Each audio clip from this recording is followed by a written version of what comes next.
What would you do if the person you were falling for had been lying about everything? Louis Romano was worth $800 million, owned a tech empire, and lived in a penthouse that cost more than most people's houses. But when he showed up to his blind date, he drove a beat-up Honda, wore clothes from Target, and claimed he worked as a part-time mechanic. His plan was simple: find someone who loved him for who he really was, not his bank account. But when his 6-year-old daughter Mia looked across the restaurant table at successful marketing executive Audrey Stone and whispered, "Daddy, why are you lying to the nice lady?" Everything Louis thought he knew about love, honesty, and second chances was about to change forever. Because sometimes the truth you're hiding isn't the only secret at the table, and sometimes a little girl's innocent question can expose lies that go deeper than anyone imagined. This is the story of how one man's deception led to the most shocking revelation of his life. Before we jump back in, tell us where you're tuning in from, and if this story touches you, make sure you're subscribed, because tomorrow I've saved something extra special for you. The rain drummed against the windows of Bella Vista, a cozy Italian restaurant in downtown Portland, as Louis Romano adjusted his thrift store sweater and checked his reflection in his phone screen. The fabric felt rough against skin accustomed to Egyptian cotton and cashmere. His calloused hands, carefully manufactured through weeks of working out without gloves, gripped the steering wheel of a 2015 Honda Civic that he'd purchased specifically for this charade. At 34, Louis commanded boardrooms where billion-dollar deals were negotiated with the casualness of ordering coffee.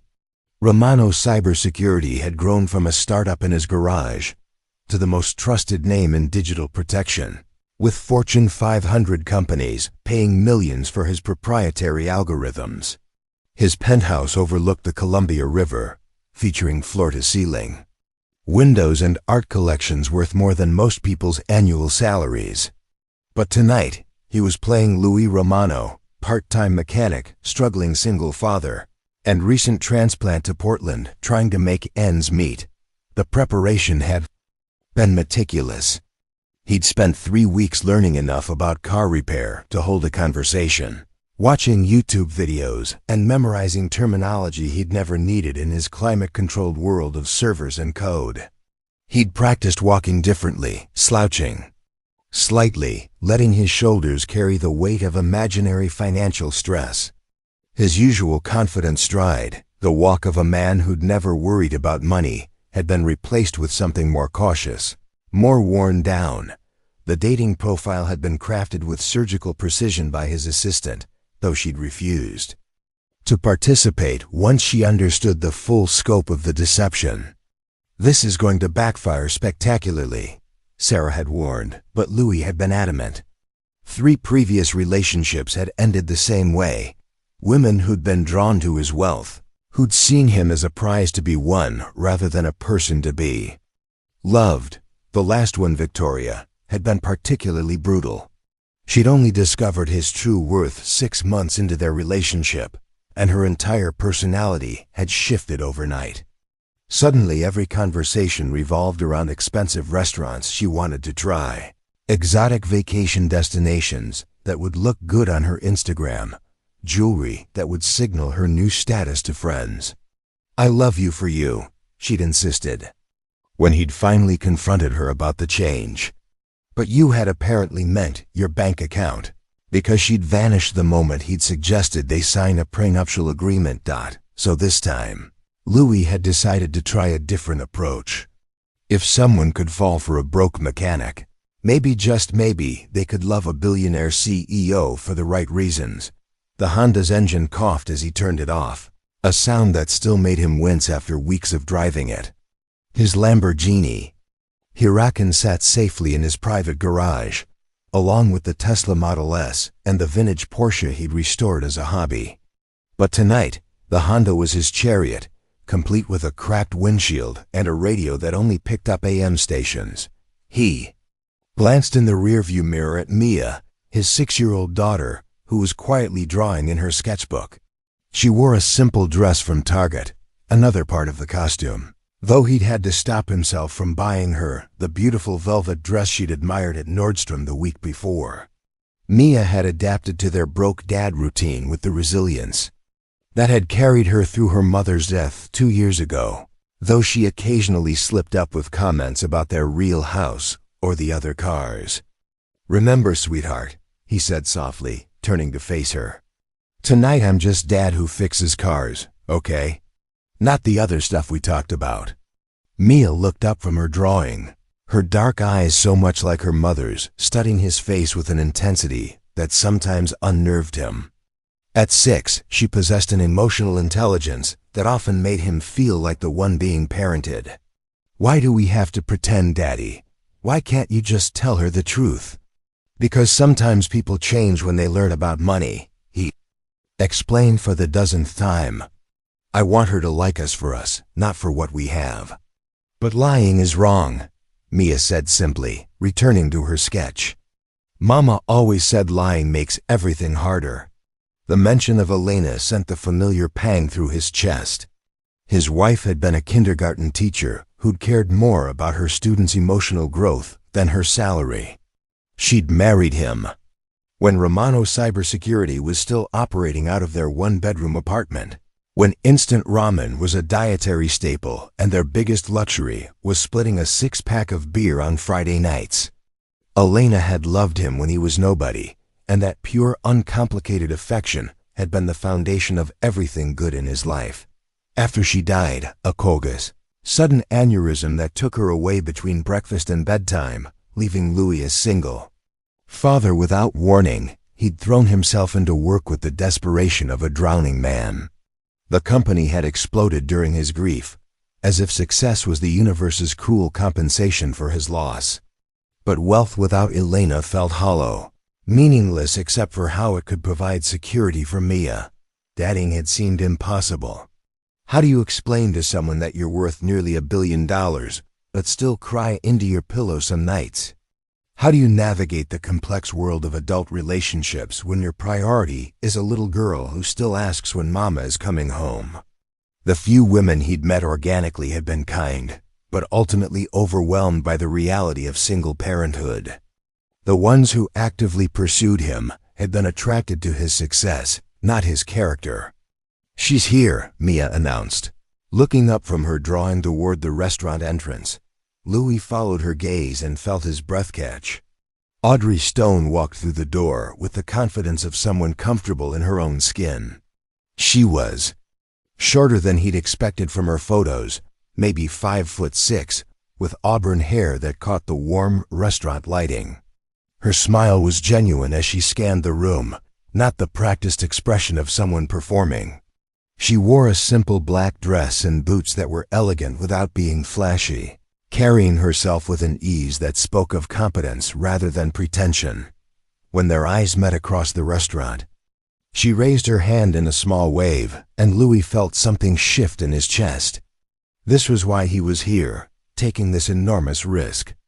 The possibility of connection with someone who might see past the surface to who he really was. "She's pretty," Mia observed, closing her sketchbook. "She has kind eyes." "Remember our rules," Louis whispered, standing to wave Audrey over to their corner booth. "I know, Daddy, but I still think lying is wrong." Audrey approached their table with a warm smile that seemed to encompass both of them equally. She didn't do what most of his dates did, focus entirely on him while treating Mia like an obstacle to navigate. Instead, she crouched down to Mia's eye level first. "You must be Mia," she said warmly. "Your dad has told me so much about you. I love your dress. That shade of blue is perfect with your eyes." Mia beamed under the attention, but Louis noticed her glancing between him and Audrey with that calculating look that meant trouble was brewing. "I'm sorry we're running a bit late," Louis said, helping Audrey with her coat. The gesture felt natural, automatic, though he noticed her surprised appreciation. "Traffic was heavier than I expected, and then Mia needed to grab her art supplies." "No worries at all," Audrey replied, settling into the booth across from them. "I was early anyway. I had a client meeting that wrapped up sooner than expected." The Menu prices made Louis cringe theatrically, though they were actually quite reasonable compared to the places he usually dined. He watched Audrey scan the options with genuine consideration, not the dismissive glance of someone accustomed to expense accounts. "The pasta looks amazing," she said. "Though honestly, everything sounds good. I haven't been here before, have you?" "Once or twice," Louis lied smoothly. In truth, he'd never eaten at Bella Vista, though he'd researched it thoroughly. The kind of place a struggling mechanic might take someone special, but not so expensive as to seem unrealistic. "Mia loves their spaghetti and meatballs, don't you, sweetheart?" But Mia wasn't listening to the conversation about food. She was staring at Audrey with the same intense focus she'd had in the car, her small hands clasped tightly around her sketchbook. "You look familiar," she said suddenly, her voice carrying that matter-of-fact certainty that made everything else in Louis's world feel unstable. "Like someone I've seen before, but not in real life." Audrey tilted her head, genuinely curious. "Oh, where do you think you might have seen me?" "In my dreams," Mia replied simply, opening her sketchbook to a page that made Louis's blood run cold. The drawing showed a woman with auburn hair standing in what looked like a corporate office, tears streaming down her face as she held a small pink blanket. In the background, barely sketched but recognizable, was the distinctive Portland skyline visible from only the highest floors of the downtown business district. Preparing and narrating this story took us a lot of time, so if you are enjoying it, subscribe to our channel, it means a lot to us. Now back to the story. "Mia draws a lot of imaginary people," Louis said quickly, his heart hammering against his ribs. "She has quite an active imagination." But Audrey was studying the sketch with an expression Louis couldn't read. Her face had gone pale, and her hands trembled slightly as she reached for her water glass. "That's a very detailed drawing," she said softly. "The background, that's the view from the Cascade Tower, isn't it?" "The executive floors?" Mia nodded enthusiastically. "You work up really high where you can see the whole city. You wear pretty suits and have a big desk, but you're always sad about something small and pink that got lost." The silence that followed was deafening. Louis felt the elaborate fiction he'd constructed beginning to crumble around him, but something else was happening too. Audrey's reaction wasn't confusion or polite interest. It was recognition and fear. "I think," Audrey said slowly, her voice barely above a whisper, "we need to talk." The children's menu became a prop as Louis tried to process what had just happened. Mia's drawing lay open between them, the auburn-haired woman's tears seeming to shimmer under the restaurant's warm lighting. Audrey stared at the sketch as if it held the secrets of the universe, her professional composure completely shattered. "Mia has always been artistic," Louis said carefully, reaching for the sketchbook. "She draws all sorts of people and places. Her imagination is, no." Audrey's voice cut through his explanation with quiet authority. "That's not imagination." She looked up at him, and Louis saw something in her eyes that made his elaborate deception feel suddenly small and selfish. "That's the view from my office. 32nd floor of Cascade Tower. And I—" She stopped, glancing at Mia, then back at Louis. "I think we have a lot more to discuss than either of us expected." Mia, seemingly oblivious to the tension crackling between the adults, flipped through more pages of her sketchbook. Each drawing showed the same woman in different scenarios, sitting alone in what looked like a boardroom, standing at floor-to-ceiling windows overlooking the city, crying over something small held in her hands. "I dream about her a lot," Mia explained to Audrey with the matter-of-fact tone that only small people could manage when discussing the impossible. "Usually you're very sad about something you lost. Something important that was supposed to be yours forever." Audrey's composure cracked completely. Tears spilled down her cheeks as she stared at drawings that depicted moments no one else have been able to witness. Private moments of grief in her corner office, late nights when she thought she was completely alone with her pain. How is this possible? She whispered. Louis felt like the ground was shifting beneath him. His carefully planned evening of deception had taken a turn into something that felt far more significant than anything he'd prepared for. Audrey, I think there might be some mistake. There's no mistake, Mia interrupted, fixing him with those dark eyes that seemed to see through every pretense. And Daddy, you need to stop lying now. The nice lady deserves the truth. Mia, you don't fix cars, she continued relentlessly, her 6-year-old voice carrying the weight of moral authority. You have computers everywhere, and people call you Mr. Romano and ask you to make important decisions. We don't live in the little apartment you told her about. We live in the tall building with the pretty elevators and the man who opens doors. Louis felt his face burn with embarrassment as his deception unraveled in real time. But worse than the humiliation was the look on Audrey's face, not anger, but something closer to understanding mixed with profound sadness. You're Romano Cybersecurity, she said quietly. It wasn't a question. Louis Romano, the billionaire CEO. The jig was up. Louis nodded, unable to meet her eyes. I can explain, can you? Audrey's voice was soft but carried an edge he hadn't heard before. Can you explain why you felt the need to lie about everything? Your job, your life, your your circumstances? Because every woman I've dated since Alina died has only cared about the money, Louis said desperately. I wanted to meet someone who could love me for who I really am, not what I have. Who you really are. Audrey repeated, her professional mask sliding back into place.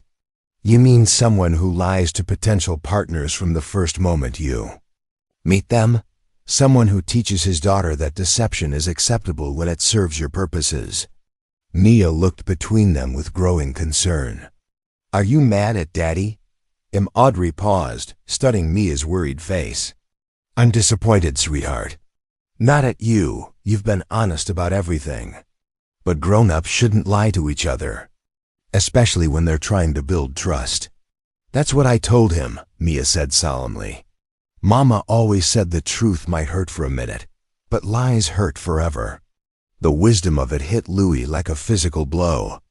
Elena had said those exact words to him once, during an argument early in their marriage about a small deception he'd told his parents about their finances. He'd forgotten until this moment, but Mia had clearly internalized the lesson. Your mother.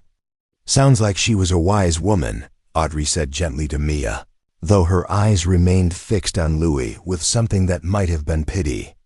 She was. She died when I was 4, but I remember lots of things she taught me. Mia flipped to another page in her sketchbook, like this. The new drawing showed a different scene entirely. A woman with auburn hair sitting across from a man, and a little girl in what was unmistakably Bella Vista restaurant. But in Mia's sketch, the woman was smiling, not crying. Her hands were extended across the table, not clutched protectively to her chest. This is how it's supposed to be, Mia explained. When everyone tells the truth and stops being scared. Audrey stared at the drawing, and Louis saw something shift in her expression. The professional distance melted away, replaced by something more vulnerable. Mia, she said carefully, how long have you been drawing me? Since we moved to Portland 6 months ago. The dream started the first night in our new house, the tall one with all the windows. You were the first new person I saw. Louis felt the world tilt on its axis.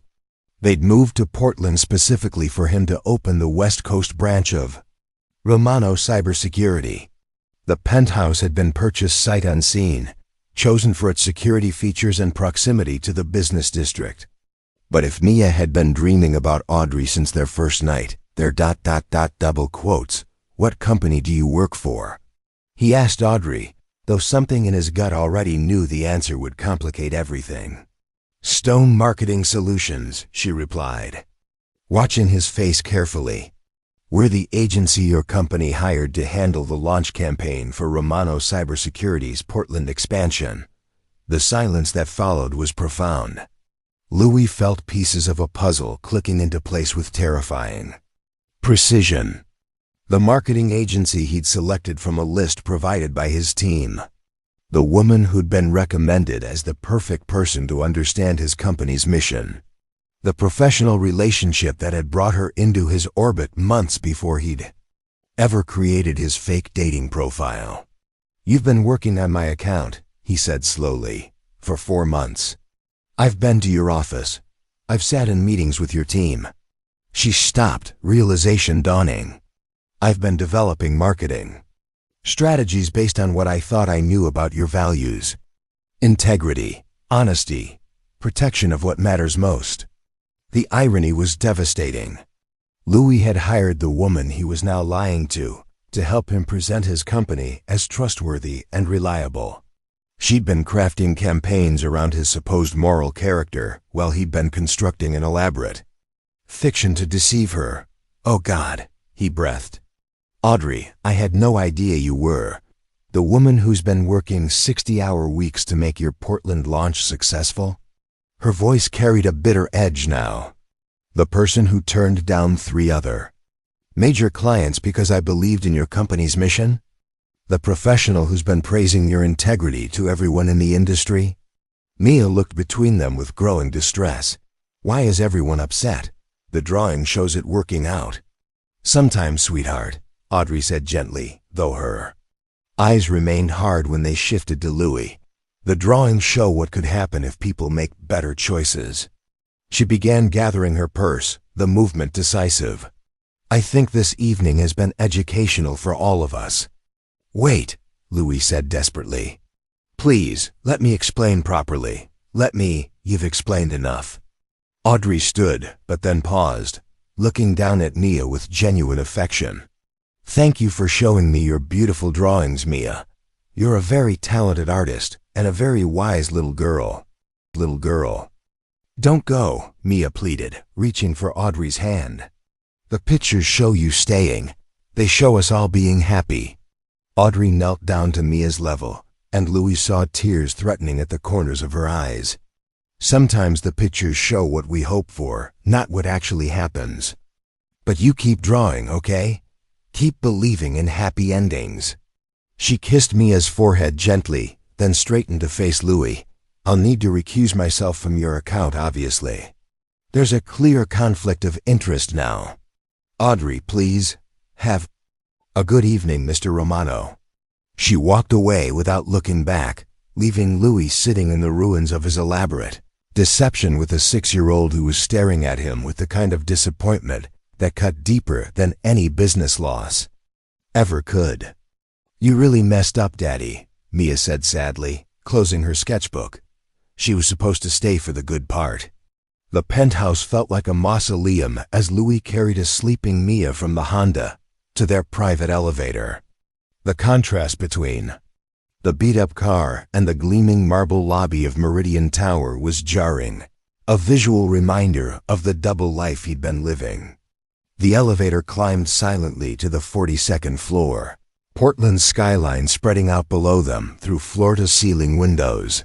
That had cost more than most people's houses. Mia stirred as he tucked her into her princess bed, a custom piece from Italy that had taken 6 months to create and ship. Her room was a wonderland of carefully curated toys and furniture, each piece selected to bring joy while maintaining the aesthetic integrity of their home. The irony wasn't lost on him that while he'd been pretending to struggle financially, his daughter slept surrounded by luxury that could fund a small school district. "Is she going to give us another chance?" Mia asked sleepily, her dark eyes reflecting the city lights outside her window. "I don't know, baby," Louis admitted, sitting on the edge of her bed. "I think I hurt her feelings pretty badly." "You could say sorry. Some mistakes are too big for just sorry." Mia considered this with the seriousness that had characterized her since Elena's death. Mama used to say that the size of the sorry had to match the size of the mistake. Maybe you need a really, really big sorry. After she'd drifted off, Louis found himself standing in his home office, surrounded by the teal trappings of success that suddenly felt like prison bars. 3 monitors displayed the global operations of Romano cybersecurity offices in 12 countries, over 2,000 employees, contracts with governments and corporations that trusted him to protect their most sensitive data. The company he'd built from nothing now generated revenue that exceeded some nations' GDP, but none of it meant anything without someone to share it with. The journey to this isolation had begun long before Elena's death. Louis had started Romano Cybersecurity at 22, fresh out of MIT with a computer science degree and an audacity that his professors had called either brilliant or dangerous. His parents, immigrants from Sicily who'd worked double shifts to pay for his education, had been skeptical when he'd turned down lucrative job offers to pursue his own vision. Security, his father had said, hands stained with grease from his job at the Boeing factory. People will always need protection. Build something that makes people safe, and they'll pay you well for it. The early days had been brutal. 18-hour coding sessions in a studio apartment that smelled like instant noodles and desperation. Pitching to venture capitalists who saw a young Italian-American kid from a working-class family and dismissed him before he'd finished explaining his revolutionary approach to cybersecurity. Eating rice and beans for months to afford the server space needed to demonstrate his prototypes. Elena had entered his life during those lean years, a bright spot in the grinding routine of building something from nothing. She'd been substitute, teaching at the elementary school near his apartment, picking up shifts wherever she could find them. They'd met at a coffee shop where he'd been squatting with his laptop all day, nursing a single espresso because it was all he could afford. "You know they're not going to kick you out if you buy another drink," she'd said, sliding into the chair across from him with a smile that made his forget the lines of code he'd been debugging. "Maybe not," he'd replied, "but that would require having money for another drink." Instead of being put off by his honesty about his financial situation, Elena had laughed. "Well, lucky for you, I just got paid for a week of teaching third graders about fractions. Coffee's on me if you'll tell me what's so fascinating on that screen." That conversation had lasted 4 hours. Elena had been genuinely interested in his work, asking intelligent questions about cybersecurity that had nothing to do with potential profit margins. She'd understood, intuitively, that he wasn't building a company just to get rich. He was trying to create something meaningful, something that would protect people from the digital vulnerabilities that kept him awake at night. Their courtship had been defined by creativity born from financial necessity. Picnics in public parks with sandwiches they'd made at home. Movie nights featuring films from the library's DVD collection. Dates that involved long walks and longer conversations, building intimacy through shared dreams rather than shared expenses. Elena had been there through the first major contract that put Romano cybersecurity on the map, celebrating with a bottle of champagne they'd split between 3 plastic cups because they didn't own proper glasses. She'd been there through the second round of funding that moved them from the studio apartment to a modest 2-bedroom rental. She'd been there when the company went public and their net worth jumped from comfortable to incomprehensible overnight. "Promise me we won't change," she'd whispered on the night they'd first looked at penthouses and luxury cars. "Promise me we'll remember what actually matters." He'd promised, and for a while they'd managed to stay grounded. Elena had continued teaching because she loved it, not because they needed her income. They'd moved to a beautiful but reasonable house in the suburbs close to her school. Louis had resisted the urge to buy every gadget and luxury that suddenly became available, choosing instead to invest in experiences, travel, education, time together. But wealth has its own gravity. Slowly, inevitably, their world had expanded to match their means. The house became larger, the cars more expensive, the vacations more exotic. Not from greed, but from the simple reality that when money was no object, objects multiplied. Staff appeared to manage the details of their increasingly complex life. Personal assistants, housekeepers, financial advisors, security consultants. Elena had struggled with the changes more than Louis had realized at the time. She'd grown up in a middle-class family where luxury was a weekend dinner out, not a private jet to wine country. The attention that came with Louis's growing public profile had made her uncomfortable. Business magazines wanting to feature their power couple lifestyle. Society photographers at charity events. The subtle but persistent pressure to become someone she'd never wanted to be. "I feel like I'm disappearing," she'd confessed one night, 2 years before her death. They just returned from a business function where she'd been introduced as Louis Romano's wife so many times that her own identity as an educator seemed to evaporate. "I used to be Elena Martinez's teacher. Now I'm just an accessory to your success." He'd tried to address her concerns, but the momentum of success was difficult to slow. Romano's cybersecurity demanded more travel, more networking, more public appearances. Elena had accompanied him when she could, but increasingly chose to stay home with Mia, creating the stable family environment that Louis's demanding schedule couldn't provide. Looking back, Louis realized he'd been so focused on building their future security that he'd missed Elena's present unhappiness. He'd assumed that financial freedom meant emotional freedom, not understanding that money could be its own kind of prison when it separated you from the life you'd actually wanted to live. When Mia was born, Elena had found renewed purpose. Motherhood suited her completely, and she'd thrown herself into parenting with the same dedication she'd once brought to teaching. The nursery had been her masterpiece, not because of the expensive furniture Louis had wanted to buy, but because every detail reflected her love and careful attention. "She's going to be grounded in what matters," Elena had declared, rocking tiny Mia while Louis worked late on a contract that would secure their financial future for generations. Money can't buy character, and character is what makes a life worth living.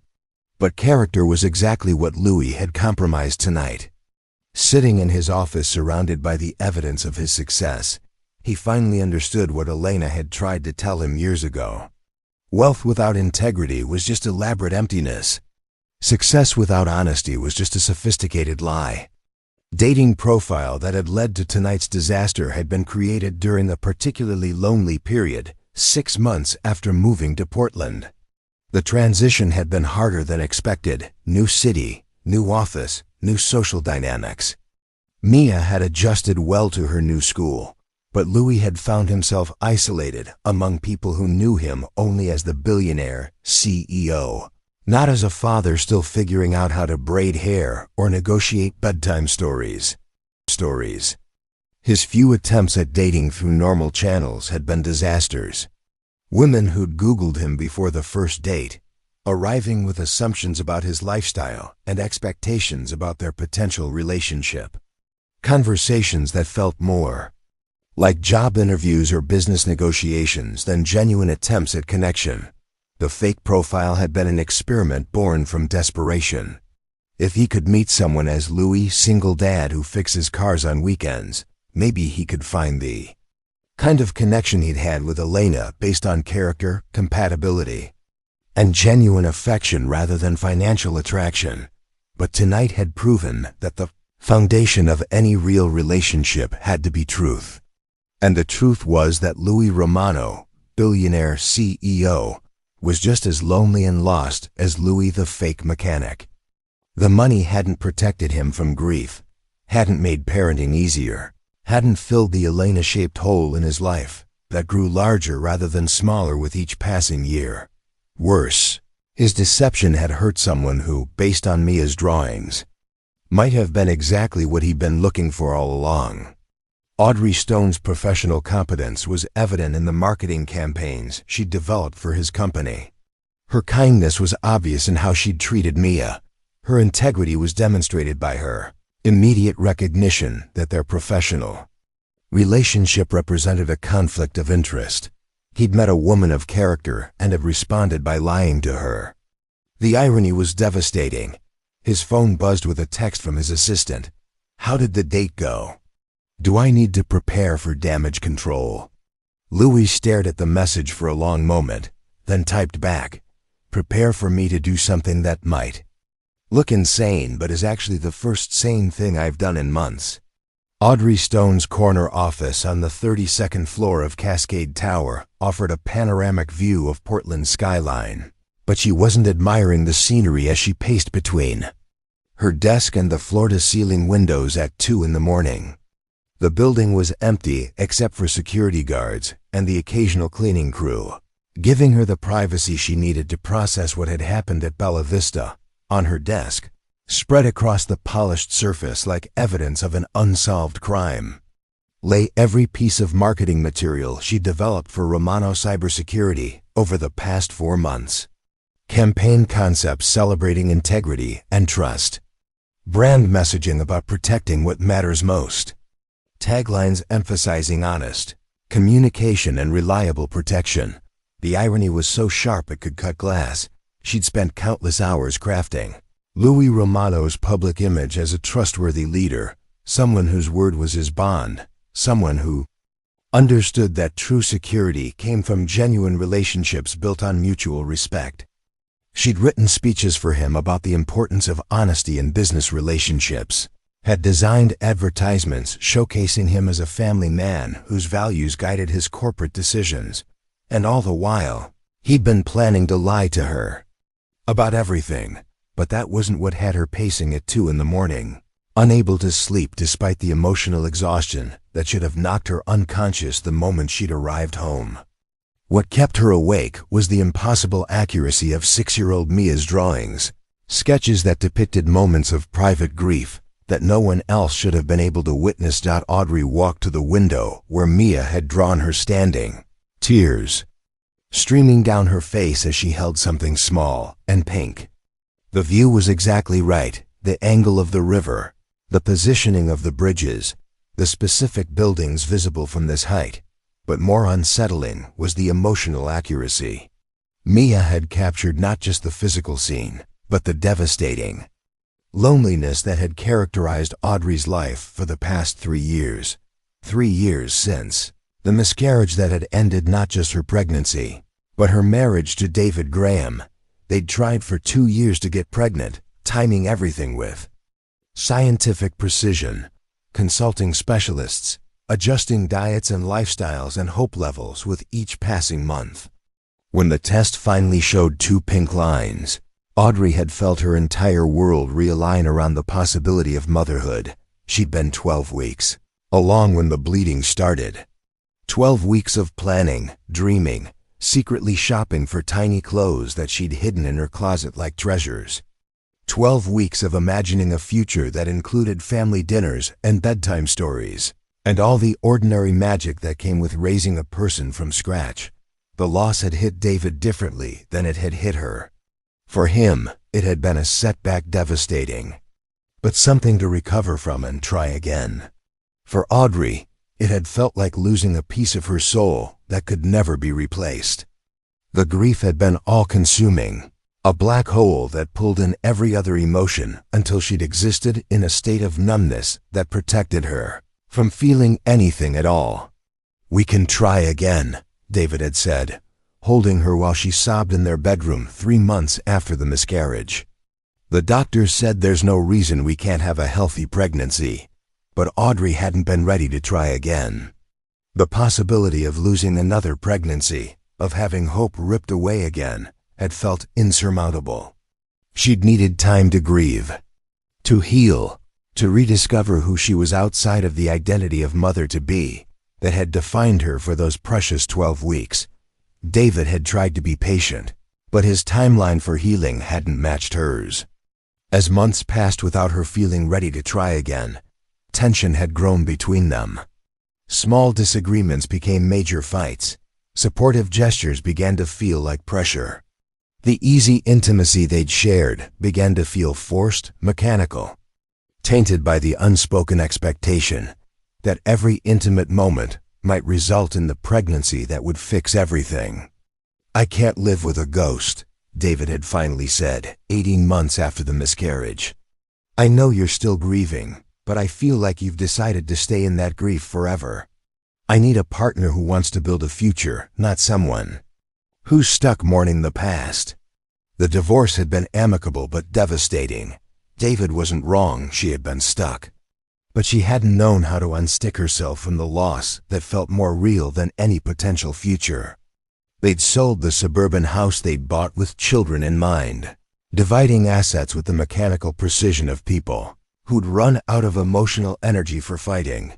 Audrey had thrown herself into work with the single-minded focus of someone who needed to prove her worth in the only arena where she felt competent. Stone Marketing Solutions had been her way of building something from scratch, of creating success that belonged entirely to her. If she couldn't nurture a family, she could nurture businesses, helping them grow and thrive through strategic communication and authentic brand development. The irony was that her personal experience with loss had made her exceptionally good at her job. She understood the vulnerability that businesses felt when launching new ventures, the fear of failure that kept entrepreneurs awake at night. She could identify the authentic core of a company's mission because she'd learned to recognize authenticity in her own life, what was real and what was performance, what was genuine growth and what was just going through the motions. Romano Cybersecurity had been different from her usual clients. Most companies hired her to help them appear more trustworthy or more innovative than they actually were. But Louis Romano's business had felt genuinely solid from the beginning. The security solutions were revolutionary, the company culture seemed healthy, and the public information about the CEO suggested someone who'd built success without compromising his values. She'd been drawn to the account not just professionally, but personally. The company's mission, protecting what matters most, had resonated with her own desire to help businesses safeguard their most valuable assets. She'd seen in Romano Cybersecurity the kind of authentic success story that made her profession feel meaningful rather than manipulative. Working on his Portland launch had consumed her for months. She'd studied his previous interviews, analyzed his company's growth patterns, developed messaging strategies that would resonate with West Coast clients who valued both innovation and integrity. She'd written case studies showcasing how his technology had protected small businesses from cyber attacks that could have destroyed generational family enterprises. She'd crafted his professional image as someone who understood that true security came from genuine relationships built on trust and transparency. And apparently, she'd been marketing a lie. The small pink blanket that Mia had drawn her holding was real. Audrey kept it in her desk drawer, the only baby item she'd been unable to donate or throw away after the miscarriage. Some evenings when the office was empty and the city lights created privacy, she'd take it out and hold it while looking out at the skyline, imagining the life that might have been. How had a 6-year-old girl drawn that moment with such devastating accuracy? The positioning at the window, the specific view, the emotional devastation that she thought she'd hidden from the world. All of it captured in crayon and colored pencil by someone who should have had no knowledge of her private grief. Her phone buzzed with a text message. Louis Romano. I know you have every right to hate me, but Mia insists that I need to tell you the truth about why I lied. All of it. Would you be willing to meet for coffee tomorrow? I promise no more deception. Deception. Audrey stared at the message for a long time. The professional part of her brain insisted that she should maintain boundaries, recuse herself from his account, and forget this evening had ever happened. She'd built Stone Marketing Solutions by maintaining clear lines between personal and professional relationships, never allowing emotions to compromise her business judgment. But the drawings changed everything. Mia's impossible knowledge suggested something deeper at work, something that transcended professional boundaries and entered territory that Audrey didn't understand but couldn't ignore. She found herself thinking about the girl's matter-of-fact certainty. The pictures show you staying. They show us all being happy. What kind of 6-year-old spoke with such conviction about outcomes that seemed impossible? More troubling was her own reaction to the evening. Despite the deception, despite the professional complications, despite every rational reason to walk away. She'd felt something when Louis had looked at her across that restaurant table. Not the attraction to wealth that he'd apparently expected, but recognition of something familiar, the careful way he'd cared for his daughter, the genuine grief that shadowed his eyes when he'd mentioned his wife, the vulnerability beneath, the elaborate fiction he'd constructed. If he was just another wealthy man looking for entertainment, why had his deception felt so desperate rather than arrogant? Why had Mia's innocent questions clearly mortified him rather than amused him? Why had he looked like a man who'd lost something irreplaceable rather than someone who'd never had anything to lose? Her phone buzzed again. Another message from Louis. I know I have no right to ask, but Mia hasn't stopped asking when you're coming back. Whatever happened tonight, it meant something to her. She's been drawing pictures of the three of us all evening. Audrey closed her eyes, seeing Mia's earnest face as she'd explained her drawings. The girl had treated the sketches not as fantasies, but as inevitable outcomes, as if she could see a future that the adults were too scared or stubborn to create. Maybe that was exactly what she could see. At 2:47 a.m., Audrey finally replied, "Coffee at 10 a.m., downtown grind on Morrison." And Louis? This conversation is happening because of your daughter, not in spite of her. She deserves the truth, even if I'm not sure you do. Downtown grind buzzed with typical Portland morning energy freelancers claiming tables with laptops. Business meetings conducted over lattes, students cramming for exams while surrounded by empty coffee cups. Louis arrived first, choosing a corner table that offered privacy while keeping sightlines to the entrance. He'd been awake since 4 a.m., cycling through conversation scenarios and practicing apologies that all sounded inadequate when spoken aloud. This time, he'd dressed as himself, tailored navy blazer over dark jeans, leather shoes that cost more than most people's monthly rent. The confidence that came from knowing his appearance matched his actual circumstances. No more costumes, no more fictional personas. If this conversation was going to happen, it would happen between real people. Audrey entered exactly at 10, wearing a burgundy dress that complemented her auburn hair and carrying the leather portfolio that had become her signature. In business meetings, she moved with the purposeful stride of someone accustomed to boardrooms and high-stakes negotiations. But Louis caught the slight hesitation as she scanned the coffee shop, spotted him, and briefly considered turning around. Instead, she walked directly to his table, set down her portfolio with the precision of someone laying evidence before a jury, and fixed him with the kind of direct gaze that had probably made dozens of CEOs reconsider their marketing budgets. "Before we begin," she said without preamble, "I need you to understand something. I'm here because your daughter drew things that should be impossible for her to know. Not because I'm charmed by wealthy men who think deception is an acceptable foundation for relationships." "I understand," Louis replied, standing to pull out her chair, a gesture that earned him a raised eyebrow but no rebuke. "And I need you to understand that I know how badly I screwed up. Not just the lying, but the assumption that you'd be like the others." "What others?" Louis signaled the barista for 2 coffees. He'd observed her order during their previous business meetings, then settled back into his chair. "The women who've been interested in Louis Romano, billionaire CEO, but couldn't stand Louis Romano. Single father who still cries at Disney movies." "You cry at Disney movies?" "Elena used to say I was more emotionally invested in animated characters than most people were in real relationships." The memory brought a brief smile to his face. Mia's inherited the same weakness. "We went through an entire box of tissues during Coco." Audrey's expression softened slightly, but she maintained her professional distance. "Tell me about the others, the women who supposedly only cared about your money." So Louis told her about Victoria, who'd changed personalities the moment she'd learned his net worth. About Sarah, who'd been more interested in his portfolio than his personality. About the dozen first dates that had ended the moment women realized he came with a grieving 6-year-old who needed stability, not adventure. I started feeling like a prize to be won rather than a person to be known, he explained. Everyone who approached me romantically was really approaching my bank account. So I thought, maybe if I removed money from the equation entirely, I could find someone who actually wanted me. And you thought lying was the solution?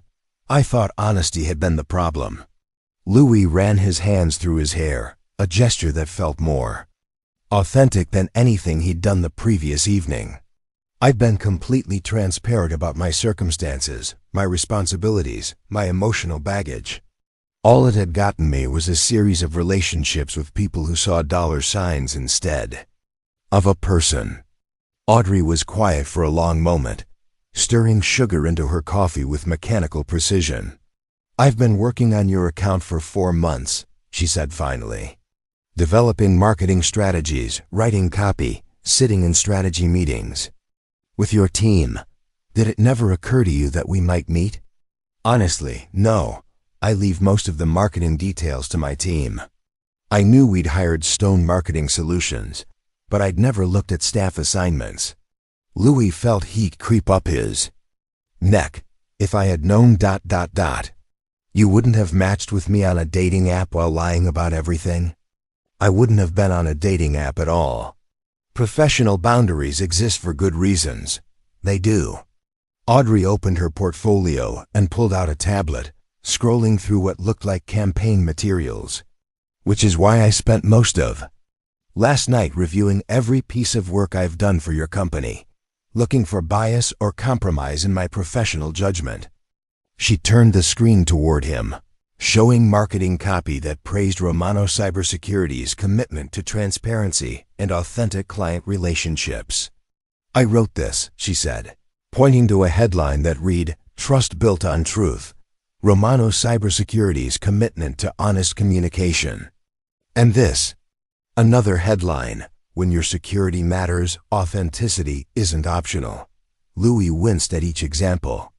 Audrey, I built your brand around values you apparently don't actually hold. I convinced clients to trust you based on principles you were willing to abandon the moment it became personally convenient. That's not fair, isn't it? Her voice carried the sharp edge of someone whose professional integrity had been compromised.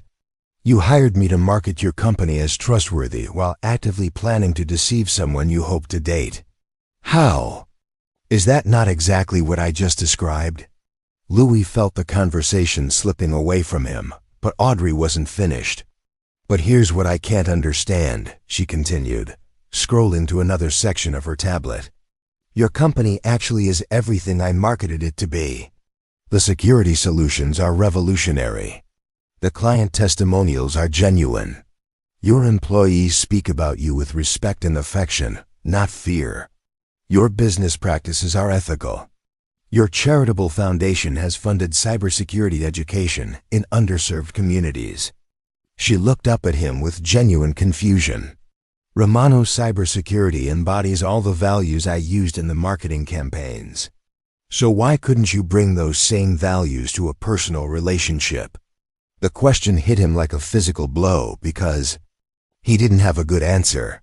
He'd spent years building a business reputation based on integrity while simultaneously constructing personal relationships based on deception. Fear, he said finally. In business, I'm confident. I know what I'm offering has value, but in dating, I felt like damaged goods. A widower with a traumatized daughter and emotional baggage that scared people away. So you decided to lie about the emotional baggage instead of finding someone who could handle the truth? When you put it like that, it sounds even worse then. It was pretty bad, Audrey agreed, but her tone had shifted slightly. Though I have to admit, your daughter's reaction suggests you're not quite the manipulative sociopath this conversation is making you sound like. Mia doesn't approve of the deception. She's been telling me it was wrong since I created the profile. Smart girl. Audrey closed her tablet and leaned back in her chair. Which brings us to the impossible part of the situation. She reached into her portfolio and pulled out her own folder, this one containing printouts of documents and photographs that made Louie's pulse quicken. After I left the restaurant last night, I couldn't stop thinking about Mia's drawings. So I did what I do when something doesn't make sense. I investigated. The first photograph showed Audrey in her office, standing at the exact window position. Mia had drawn, holding something small against her chest. The timestamp showed it had been taken 3 months ago by the building's security cameras. I got these from building security this morning, Audrey explained. I wanted to see if there was any logical explanation for how your daughter could have known about my private moments in my office. More photographs followed, each one corresponding to one of Mia's sketches with disturbing accuracy. Audrey crying at her desk late at night. Audrey standing at the window during lunch breaks. Audrey in the conference room, looking overwhelmed during a particularly difficult client meeting. There's no way she could have seen these moments, Audrey said quietly. My office is 32 floors up. The building has tinted windows. Even if she could somehow see in, these were private moments when I thought I was completely alone. Louis studied the photographs, comparing them to mental images of Mia's drawings. The correlation was undeniable and impossible. There's more, Audrey continued, pulling out medical records that made Louis's throat tighten. The pink blanket she drew me holding? It's real. It was intended for the daughter I lost 3 years ago. The pieces of Audrey's story came together in careful, clinical detail. The pregnancy, the miscarriage, the end of her marriage, the years of grief that had driven her to build Stone Marketing Solutions as a way of creating something meaningful from loss. I've been working from that office for 2 years, she said. And according to what you told me last night, you moved to Portland 6 months ago. Which means Mia started dreaming about me before you ever arrived in the city. That's impossible. So are her drawings. So is the level of detail she included about moments no one else witnessed. So is the fact that she knew things about my personal life that aren't public knowledge. Audrey leaned forward, fixing him with that direct gaze. Your daughter has been drawing me for 6 months, Louis. Drawing my grief, my office, my private moments of pain. And last night she said, those drawings show us all being happy together. The implication hung between them like a bridge. Neither of them was sure they should cross. What are you suggesting? Louis asked carefully. I'm suggesting that maybe your elaborate deception was the least impossible thing that happened last night. Audrey's voice carried the tone of someone reasoning through evidence that defied logic. I'm suggesting that your daughter might be able to see things the rest of us can't. And I'm suggesting that maybe we need to figure out why. She gathered the photographs and documents back into her portfolio with practiced efficiency. I'm going to recuse myself from your professional account, effective immediately. But I think I need to understand what's happening with Mia, for my own peace of mind, if nothing else. Are you saying you want to see us again? I'm saying I want to understand how a 6-year-old girl drew the most painful moments of my life with perfect accuracy. Audrey stood, slinging her portfolio over her shoulder. And maybe, if you can prove that you're capable of honesty, we can figure out why she seems so certain that we're supposed to be part of each other's lives. She paused at the table's edge, looking down at him with something that might have been hope mixed with extreme caution. But Louis, no more lies, no more fictional personas. No more pretending to be someone you're not. If we're going to figure this out, it has to be based on truth. All of it, he agreed, standing to face her. Starting with the fact that despite everything I did wrong last night, I haven't been able to stop thinking about you. Not the marketing executive I hired, but the woman who was kind to my daughter even when I was lying to your face. That's a start, Audrey said quietly. Now prove it. 3 days later, Louis found himself in the waiting room of Dr. Rachel Morrison's pediatric practice, Watching Mia color in a new sketchbook while trying to calm his own nerves. Dr. Morrison specialized in gifted young people and had been recommended by Mia's school counselor when her teachers had started asking questions about her unusual insights into classmates' family situations. She's drawn accurate pictures of her teacher's vacation before Mrs. Patterson had even planned it, the counselor had explained during their conference call. And last week, she created a detailed sketch of the principal's office renovation. 2 days before the contractors arrived, the staff is concerned. Dr. Morrison emerged from her office with the kind of warm professionalism that immediately put both father and daughter at ease. She was a woman in her 50s with silver-streaked hair and intelligent eyes that reminded Louis of Elena's gentle perceptiveness. "Mia, I love your artwork," she said, settling into the child-sized chair across from them. "Your father tells me you've been having very vivid dreams lately." "Not dreams exactly," Mia corrected with her characteristic precision. "More like seeing things that are happening somewhere else. Like watching TV, but the TV is in my head." Dr. Morrison nodded as if 6-year-olds regularly described psychic experiences during her appointments. "Can you tell me about the lady you've been drawing? The one with the auburn hair?" Mia brightened, flipping to a fresh page where she'd drawn Audrey sitting in her office. But this time the woman was smiling instead of crying. "Miss Audrey works in the tall building with all the windows. She's sad about losing something little, but she's going to be happy again soon." "How do you know she'd be happy?" "Because the pictures show different endings. The sad ones when she's by herself, and the happy ones when she's with me and Daddy." Mia looked up at Dr. Morrison with matter-of-fact certainty. "People get to choose which picture becomes real." After the appointment, Dr. Morrison spoke privately with Louis while Mia played in the reception area. "Your daughter exhibits characteristics consistent with what some researchers call heightened intuitive perception," she explained carefully. "It's rare, not well understood by mainstream medicine, but documented in psychological literature." "You're saying she's psychic?" "I'm saying she processes information differently than most people.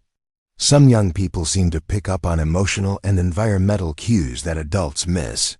They might sense someone's distress and translate that into visual representations, drawings, stories, play scenarios." Louis felt a mixture of relief and confusion. "So this is normal? It's unusual, but not harmful. The important thing is how you respond to it." Dr. Morrison leaned forward, her expression serious. "Children with this kind of sensitivity need adults who take their perceptions seriously, without making them feel like they're responsible for fixing everyone's problems." She handed him a business card for someone named Elena Vasquez, Ph.D. in parapsychology at Portland State University. "Dr. Vasquez has studied cases like Mia's extensively. She might be able to provide more specific guidance." That afternoon, Louis found himself in Dr. Vasquez's office in the psychology building at Portland State. Unlike Dr. Morrison's warm pediatric space, this office felt more like a research laboratory, walls lined with academic journals, filing cabinets labeled with terms like precognitive experiences and spontaneous remote viewing. Dr. Vasquez was younger than he'd expected, maybe 40, with dark hair pulled back severely and the intense focus of someone who'd spent years defending research that mainstream academia often dismissed. "Mr. Romano, thank you for bringing Mia's case to my attention," she said, reviewing the photographs he'd shared of Mia's drawings alongside the security footage from Audrey's office building. "This level of specific accuracy in remote perception is quite remarkable." "Remote perception?" "The ability to accurately describe people, places, or events outside normal sensory range." Dr. Vasquez pointed to details in Mia's sketches. "Your daughter has drawn architectural elements of Miss Stone's office that aren't visible from outside the building. She's captured emotional states during private moments. Most significantly, she's consistently drawn future scenarios that haven't yet occurred." She pulled out a thick folder filled with similar cases. I've been studying spontaneous psychic experiences in young people for 15 years. Children are often more open to this kind of perception because they haven't yet learned to filter out information that doesn't fit conventional reality. Are you saying this is real? That Mia can actually see things happening in other places? I'm saying the evidence suggests your daughter has access to information through non-conventional means. Whether we call it psychic ability, heightened intuition, or simply an unusually developed capacity for pattern recognition, the result is the same. She knows things she shouldn't be able to know. Dr. Vasquez showed him case studies of other families who dealt with similar situations. Children who'd drawn accurate pictures of grandparents they'd never met. Young people who'd warned family members about events before they happened. Kids who'd somehow sensed the emotional states of strangers across great distances. The common thread, she explained, is that these abilities often manifest when there's a strong emotional connection or need. Your daughter seems to have formed an attachment to Ms. Stone that transcends normal relationship boundaries. But why Audrey specifically? Why not other people? Other people. That's the question that makes this case particularly interesting. Dr. Vasquez leaned back in her chair, studying Louis with the same intensity she'd applied to Mia's drawings. Based on what you've told me, your daughter began having these visions the first night you moved to Portland, correct? Yes, 6 months ago. And Miss Stone has been working in that office building for 2 years, dealing with private grief that she's kept hidden from professional colleagues. Louis nodded, not sure where this was leading. Sometimes, Dr. Vasquez said carefully, sensitive individuals pick up on emotional resonance between people who haven't yet met. Your daughter may have sensed a connection between you and Miss Stone before either of you was consciously aware of it. The implication hit Louis like a physical blow. You're suggesting that Mia somehow knew we were supposed to meet? I'm suggesting that your daughter may have perceived compatibility or emotional alignment that wouldn't become apparent through normal social channels. Her drawings consistently show positive outcomes when the three of you are together. That suggests she's not just observing current reality, but potential future realities. Dr. Vasquez pulled out one final document, a research paper she'd published in the Journal of Consciousness Studies. Children with these abilities often serve as emotional catalysts for adults who need healing but don't know how to find it. Your daughter may have unconsciously guided you both toward a meeting that was necessary for both your emotional growth. That sounds like science fiction. So did electricity before we understood electromagnetic fields. So did radio waves before we developed the technology to detect them. Dr. Vasquez smiled. Just because we don't fully understand how something works doesn't mean it isn't real. She walked them to the elevator, but before they parted, she offered one final piece of advice. Mr. Romano, your daughter's abilities are a gift, but they're also a responsibility. She's shown you something that most people never get to see, a glimpse of what's possible when people choose honesty over fear. Don't waste that opportunity. Audrey's decision to recuse herself from the Romano cybersecurity account created immediate complications at Stone Marketing Solutions. The Portland launch campaign was scheduled to begin in 2 weeks, with advertising placements already purchased and media interviews confirmed. Pulling the lead strategist at this stage would require her to either reveal personal conflicts to her entire team or construct a professional fiction that felt uncomfortably similar to Louis' dating deception. She sat in her conference room at 7 a.m., 3 days after the coffee shop meeting, surrounded by her senior staff who were trying to understand why their most successful account manager was suddenly stepping away from their biggest contract. The messaging strategy is perfect, insisted Jake Morrison, her lead copywriter. The client loves everything we've developed. Why would we reassign the account now? Professional conflict of interest, Audrey replied, keeping her explanation deliberately vague. Sometimes personal circumstances change in ways that compromise professional objectivity. What kind of personal circumstances? Asked Maria Santos, her media relations director. Are you and Romano involved romantically? Because that would actually be great for our agency's reputation. No, Audrey said quickly, then caught herself. It's complicated. Complicated how? Maria pressed. Because if there's a scandal brewing, we need to know before it affects our other clients.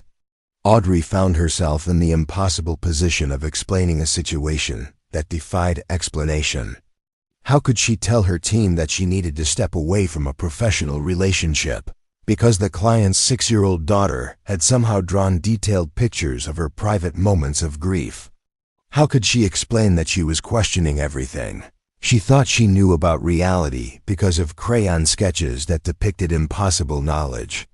There's no scandal, she said finally. But I have personal history with Mr. Romano that I wasn't aware of when we took the account. Maintaining professional boundaries requires that someone else handle the relationship going forward. Jake and Maria exchanged glances that clearly communicated their skepticism, but neither pushed further. Audrey had built Stone Marketing Solutions on the foundation of professional integrity, and her team trusted her judgment even when they didn't understand her reasoning. I'll take over the account, Jake offered. I've been involved in the strategy development from the beginning. Thank you. The transition should be seamless. All the groundwork is solid. Audrey gathered her materials but paused before leaving the conference room. One more thing. If Mr. Romano requests a meeting to discuss the transition, please let me know before confirming anything. That afternoon, as if summoned by her mention of his name, Louis Romano appeared in Stone Marketing Solutions lobby. Audrey watched through her office window as he spoke with the receptionist, noting that he'd dressed as himself this time-expensive suit. Confident posture, the bearing of someone accustomed to having his requests taken seriously. Her assistant's voice came through the intercom. Ms. Stone, Louis Romano is here to see you. He says it's about the account transition. Audrey took a deep breath. Send him up. Louis entered her office carrying 2 coffee cups from downtown Grind and a manila folder that looked ominously thick. He set 1 coffee on her desk prepared. Exactly how she liked it. She noticed and settled into the chair across from her with the care of someone approaching a volatile situation. Before you say anything, he began, I want you to know that I'm not here to discuss our personal situation. I'm here because your withdrawal from my account is going to create problems that affect both our businesses. Audrey raised an eyebrow. I'm sure Jake Morrison can handle the transition smoothly. He's been involved in the strategy development. It's not about competence, Louis interrupted, opening his folder to reveal contracts and timelines. It's about timing and trust. The Portland launch depends on media relationships you've spent months building. Client testimonials you've personally cultivated. Strategic partnerships that exist because of your specific reputation in the industry. He was right, and Audrey knew it. Stone Marketing Solutions had built the Romano cybersecurity campaign around her personal brand as a marketing strategist who delivered results through authentic relationship building. Transferring that trust to another team member at this stage would require starting over with key stakeholders. The campaign will succeed regardless of who manages it, she said, though she could hear the lack of conviction in her own voice. Maybe. But it won't succeed as well, and we both know it. Louis leaned forward, his expression serious. I need this Portland launch to work, Audrey. Not for the money, I have more money than I could spend in 10 lifetimes. But for the 2,000 employees whose jobs depend on expansion success. For the clients who are trusting us to protect their most valuable data. For the community partnerships we're trying to build. Audrey felt the familiar tug of professional responsibility warring with personal boundaries. She'd built her career on delivering exceptional results for clients, even when circumstances became complicated. What are you proposing? She asked carefully. Finish the Portland launch. 6 weeks of professional collaboration to execute the strategy you've already developed. After that, If you still want to transfer the account, I'll support whatever transition you think is appropriate. And our personal situation, completely separate. During business hours, I'm your client and you're my marketing strategist. Outside of business hours. Louis paused, choosing his words carefully. Outside of business hours, I'm hoping we can figure out why my daughter seems so certain that we're supposed to be part of each other's lives. Audrey walked to her office window, looking out at the Portland skyline that Mia had drawn with impossible accuracy. The proposal made professional sense, but it also terrified her. Working closely with Louis while navigating the mysterious connection his daughter had revealed felt like crossing a line she wasn't sure she could uncross. There would have to be strict boundaries, she said without turning around. Absolutely. No. Personal discussions during business meetings. No reference to our dating situation in front of my team or your employees. No blurring of professional and personal lines. Agreed. And if at any point the personal complications interfere with professional performance, the account transfers immediately, regardless of timing. Fair enough. Audrey turned back to face him, noting the relief in his expression as he realized she was considering his proposal. 6 weeks, she said finally. But Louis, if you lie to me about anything business or personal during those 6 weeks, it's over. The professional relationship, the personal exploration, all of it. I understand. Do you? Because I'm not just talking about big lies like pretending to be broke. I'm talking about small deceptions, convenient omissions, strategic misdirections. After what happened at Bella Vista, I need to know that you're capable of complete honesty. Louis stood, extending his hand in a gesture that was purely professional despite the personal undercurrents. 6 weeks of absolute truth, no exceptions.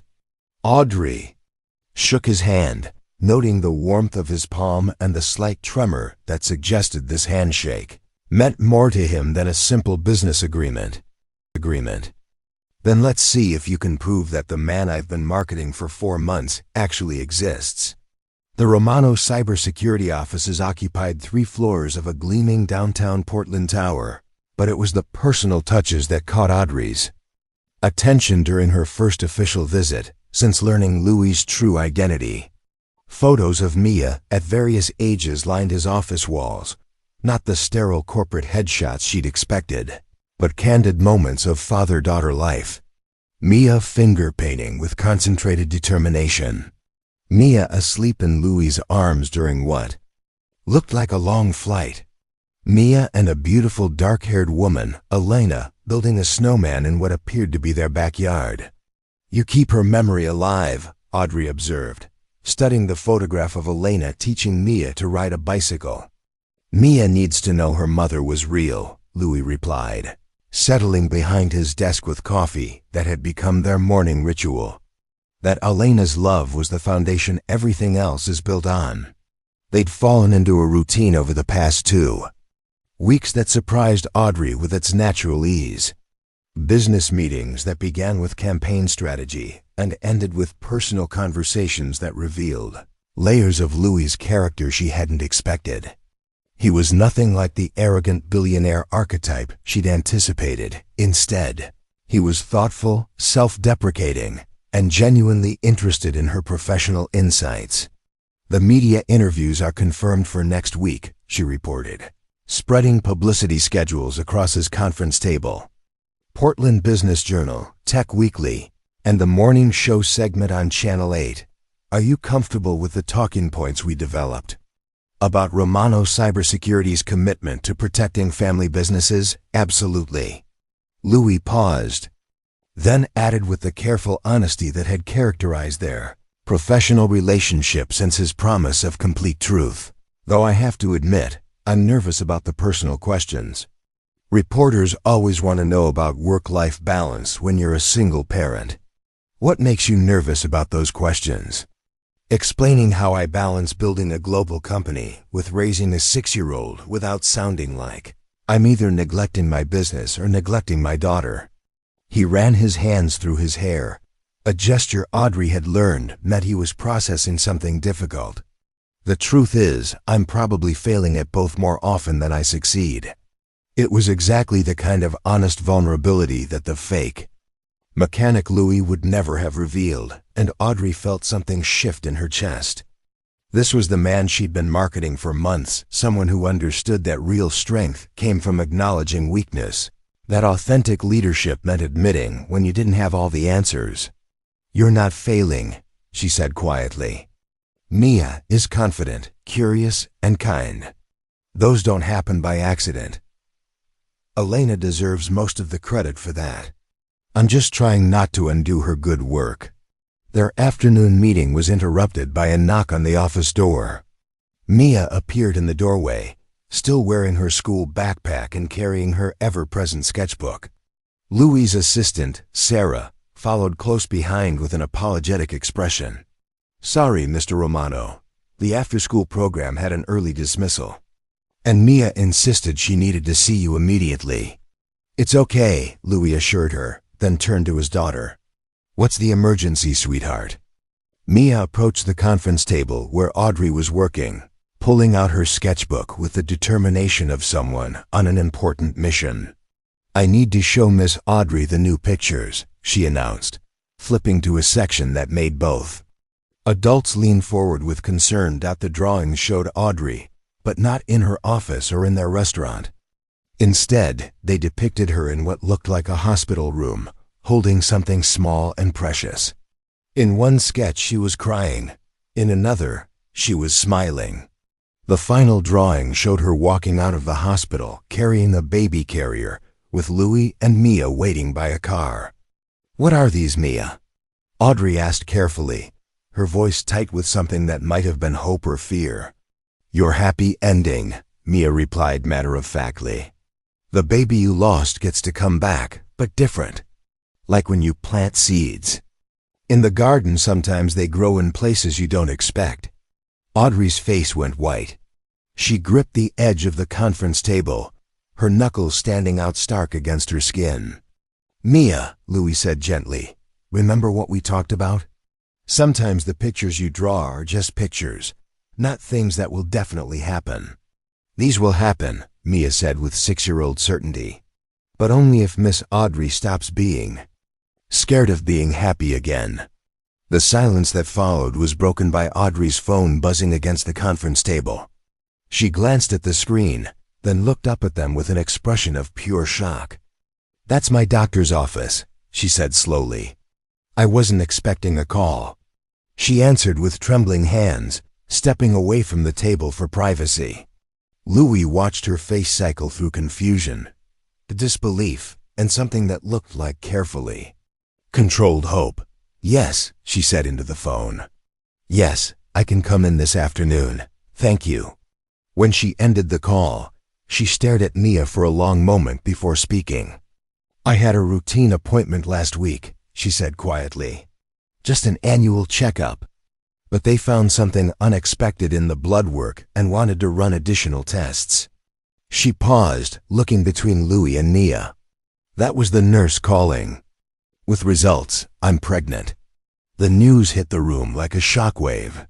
Louis felt his breath catch, while Mia simply nodded as if she'd been expecting this revelation all along. "How is that possible?" Audrey continued, more to herself than to them. "David and I tried for 2 years. The specialist said there was no medical reason I couldn't conceive, but it just never happened again after the miscarriage. Sometimes," Mia said wisely, "people have to be ready in their hearts before their bodies can grow new life." Audrey sank into her chair, medical reality warring with impossible implications. "This doesn't make sense. I haven't been trying to get pregnant. I haven't even been dating anyone seriously." She looked at Louis with something approaching panic. "We've had coffee twice. This ISN single quotes T. We're not." 8 weeks, Mia announced, pointing to one of her drawings that showed Audrey in a doctor's office while a technician pointed at a screen. "That's how long the baby has been growing." Louis did the math quickly. 8 weeks ago would have been shortly after he'd moved to Portland, around the time Mia had started having her dreams about Audrey. before he'd even created his fake dating profile, before they'd met at Bella Vista. The father, Audrey said slowly, realization dawning. There was someone, about 2 months ago. A conference in Seattle. I thought it was just. She stopped, looking embarrassed. It was just one night. I never expected. The pictures show he's not important, Mia said simply. Not mean, just not part of our story. But the baby is. She's been waiting for the right family to be ready for her. She? Audrey asked. Lily, Mia replied confidently. That's her name. Lily Rose, because she's going to grow in a garden of love instead of sadness. Louis watched Audrey process information that challenged everything she thought she knew about biology, destiny, and the mysterious ways that families formed. Her professional composure had completely cracked, revealing someone who was struggling to balance rational thought with impossible hope. I need to think, she said finally, gathering her materials with mechanical precision. This is ... This is a lot to process.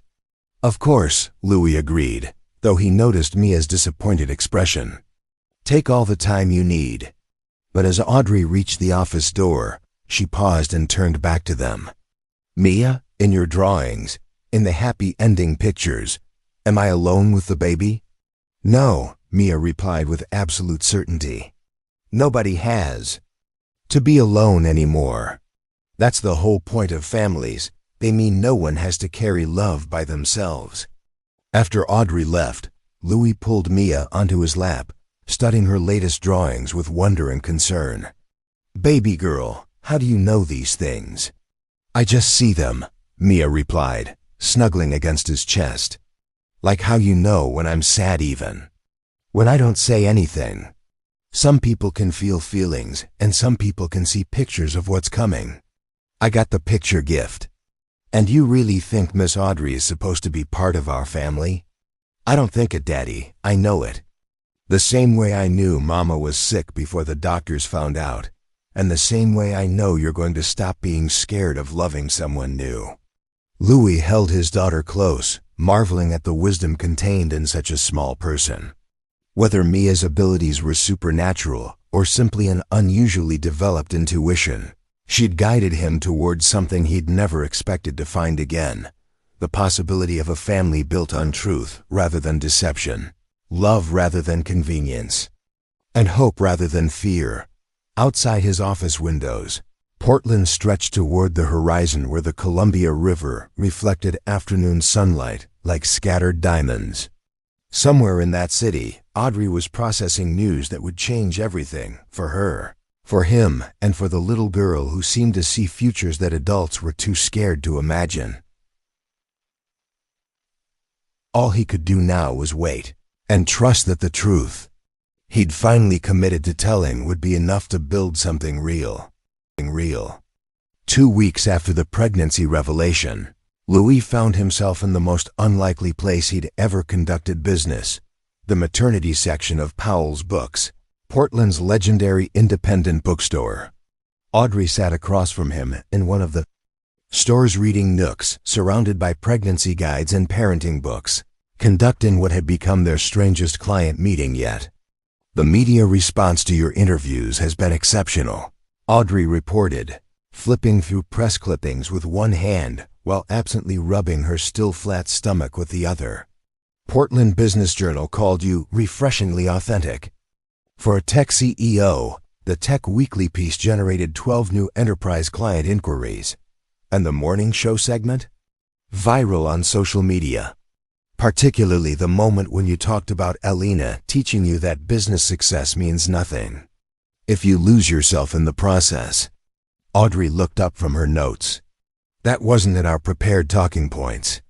I know, but when the interviewer asked about work-life balance, I realized I was tired of giving corporate-approved answers about everything. Louis gestured around. The bookstore where they'd started meeting after Audrey had mentioned it was the one place that made her feel calm during her emotional turmoil.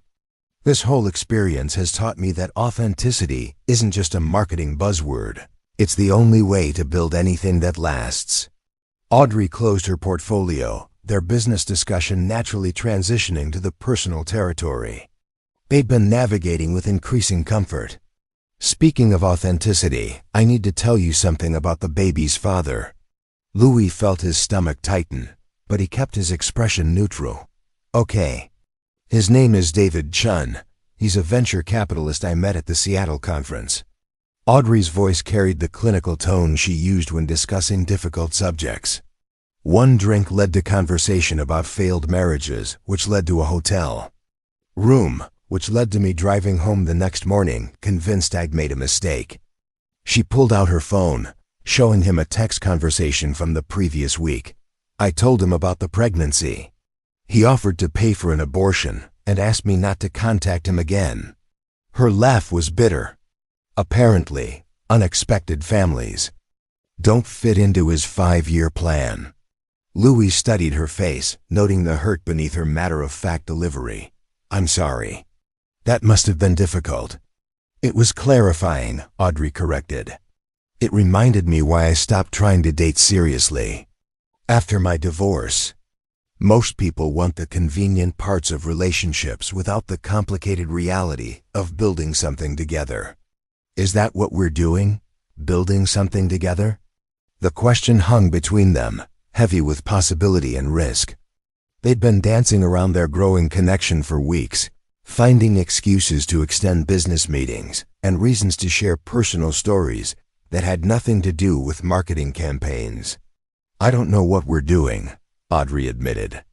6 weeks ago, I thought I was hiring a marketing consultant. 3 weeks ago, I discovered my client had been lying about his entire identity. 2 weeks ago, I found out I'm pregnant with another man's baby. None of this makes logical sense. But Mia keeps drawing pictures of us together, and somehow those pictures feel more real than any plan I've ever made. Audrey placed her hand over her stomach, a gesture that was becoming automatic. And every time I'm with you and Mia, I remember what it feels like to hope for something instead of just surviving until the next day. Louis reached across the small table, covering her hand with his. The gesture was simple, but it felt like crossing a bridge that couldn't be uncrossed. Audrey, I need you to know something. This baby, whether she's biologically mine or not, if we're going to try this, she's going to be loved like she belongs to both of us. I'm not offering to be a stepfather or a helpful friend. I'm offering to be a dad, completely and permanently. Tears welled in Audrey's eyes, the first time he'd seen her cry since that night at Bella Vista. How can you say that?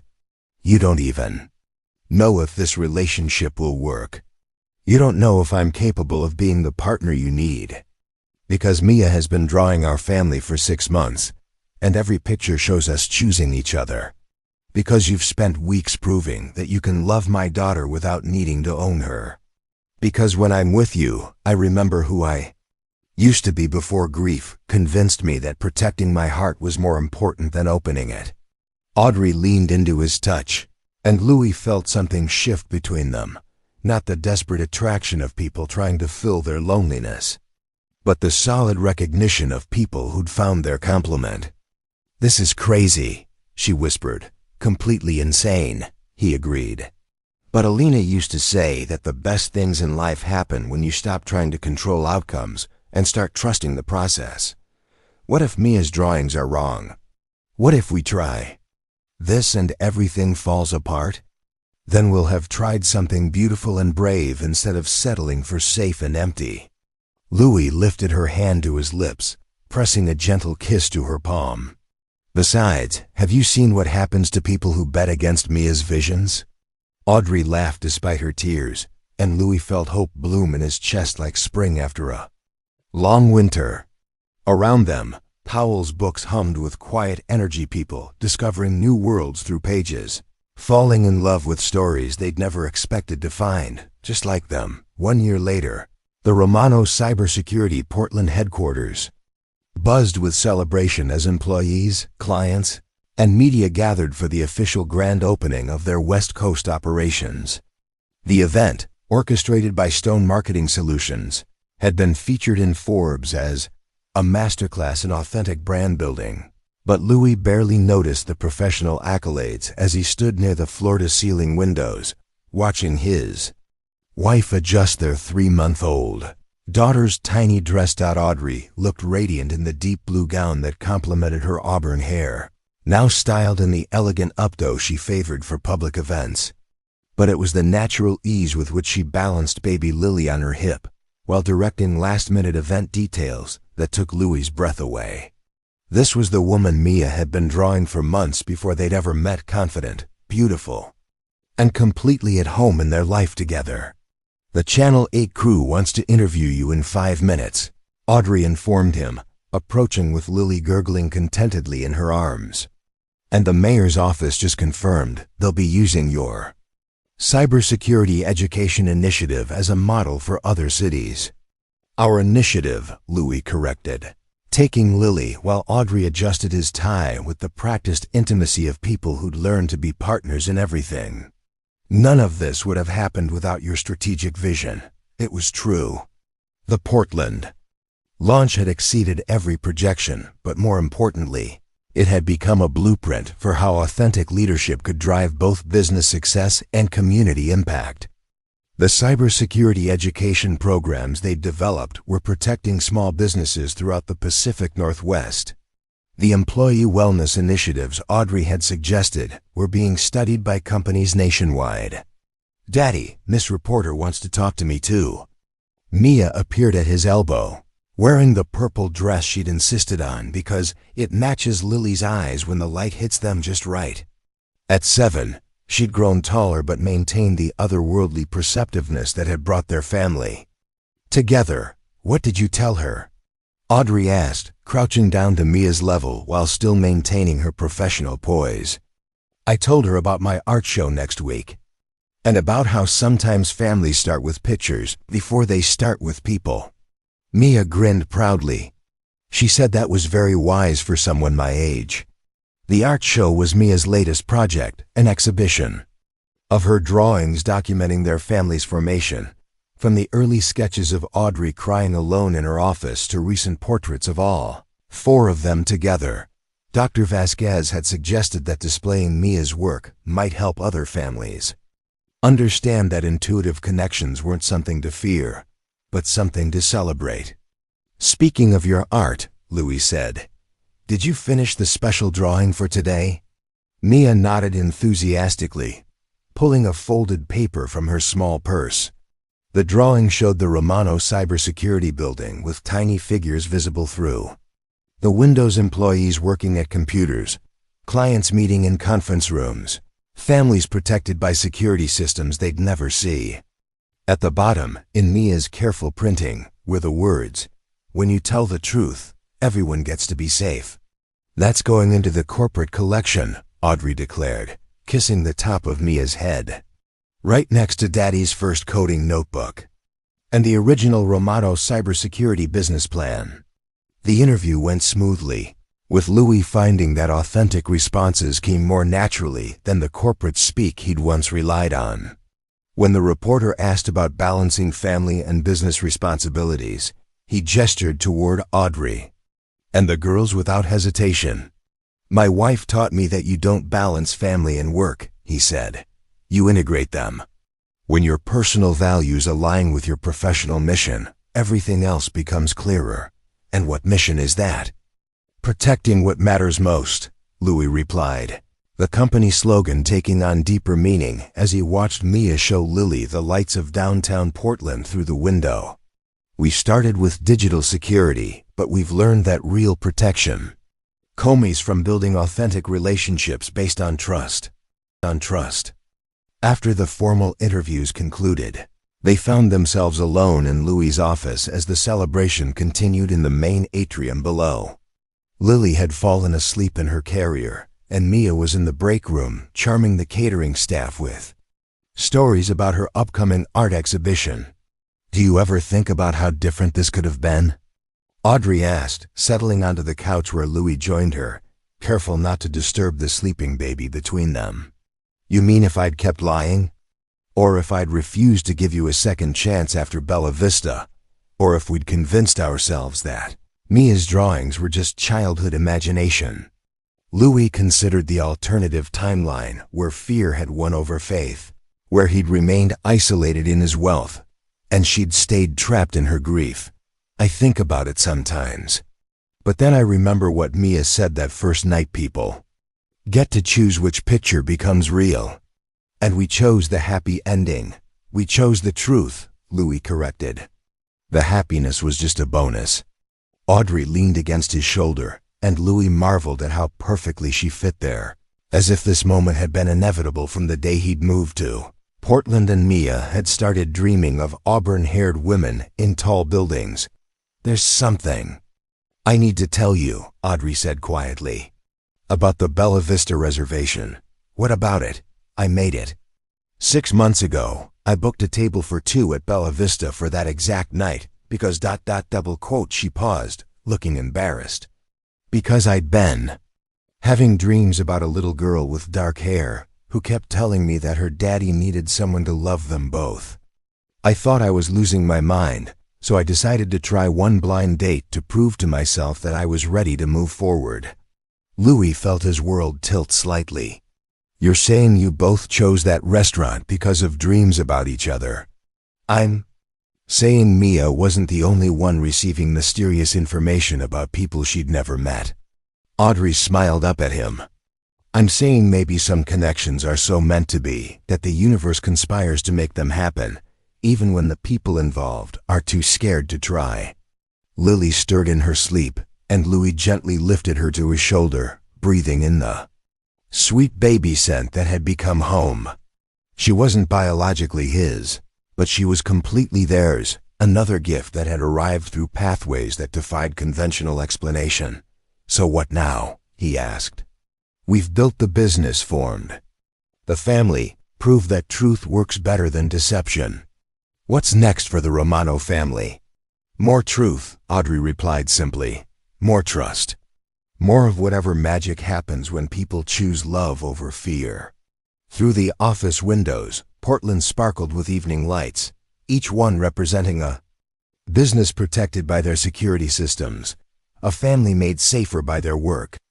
But inside the office, surrounded by the quiet breathing of sleeping baby and the distant sounds of celebration, Louis understood that the most valuable thing he'd ever protected was the family that had formed around honesty, grown through trust, and flourished because a little girl had been brave enough to see possibilities that adults were too scared to imagine.